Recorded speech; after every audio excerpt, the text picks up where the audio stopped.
మనసు కొంచెం డిప్రెషన్లో ఉన్నప్పుడు సాక్షిలో ఉన్నటువంటి రాతలు చదివితే గనక ఆటోమేటిక్గా మన ఫేస్లో ఒక స్మైల్ వచ్చిద్ది. ఎందుకంటే వాళ్ళు అంత హ్యూమరస్గా వార్తలు రాస్తారనమాట. అవి యాక్చువల్గా అవి వార్తలు కాదు, జోక్స్ అనమాట. మంచి హ్యూమర్తో న్యూస్ని జోకుల మాదిరిగా రాస్తారు.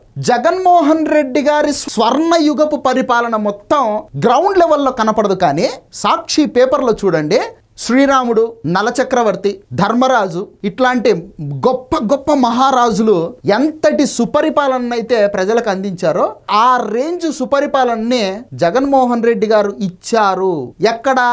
సాక్షి పేపర్లో. అక్కడ మాత్రమే ఉంటుంది, కానీ గ్రౌండ్ లెక్క వచ్చేసరికి దానికి క్వైట్ ఆపోజిట్గా ఉంటుంది అనమాట. మొత్తం దారుణాలే, ఊరూరా కబ్జాలు, అడిగిన వాళ్ళ మీద రౌడీజాలు, గుండాయిజాలు, ఖూనీలు, మర్డర్లు.